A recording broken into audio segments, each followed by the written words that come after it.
Last time in, the baker and his wife. On a time, there in a small valley beside a forest was the town of Bright. Reggie was extremely competitive, and one day in the local pub, "Never thought I'd see you here. I see you can afford to buy a drink at this part."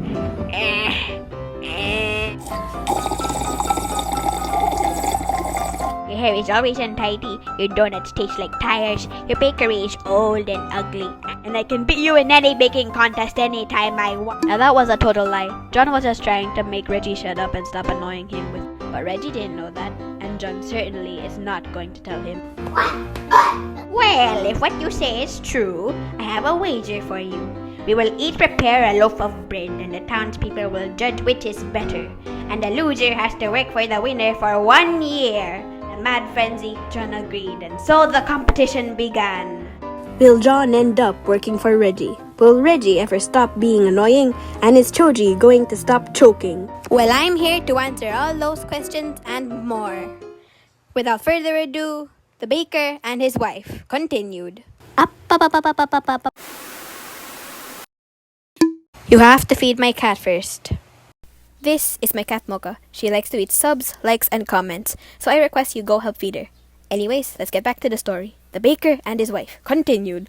So, moments after the deal was made, John finally realized that betting his job on non-existent flour was not the best idea, and realized that he was screwed if he didn't do something.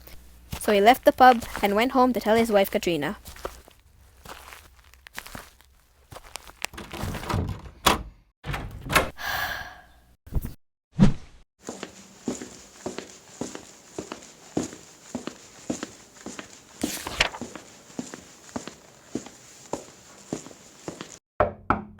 Come in. Katrina, we may have a problem. What did you do? I told Reggie that I had super fine flour and agreed to work for him for a year if I lost the baking contest in 2 days. Really? What, you're not mad? Oh, I'm furious. I never thought you could be that foolish. But I have a solution. Sit down. So, what's your plan? Do you remember my brother, Bert? Yeah, last time I saw him was 2 years ago. Well, when we were kids, I found a jar in the bushes while we were playing, and since it was almost his birthday, I gave it to him as a present. Now that jar is the answer to our problem. You have to go find my brother in Misty Town and ask for the jar. He'll be the one in the bright blue jacket. But how is the jar going to solve the problem? John, will you just do as I say? It's your fault we're in this mess with Reggie. Okay, I'll go get the jar.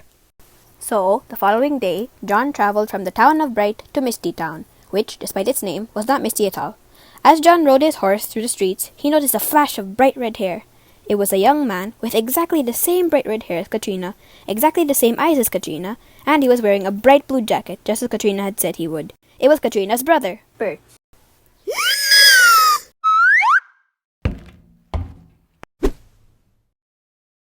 Hi, are you Bert, Katrina's brother? Okay, that's the end. I'm sorry for how short this is. I've been busy with my exams, and me and my family binged The Hobbit last week, which took up most of the day. And I didn't have a backup video planned for this week, so I've been rushing to finish this, but there wasn't enough time. But I will try to post part 3 next week. Okay, bye.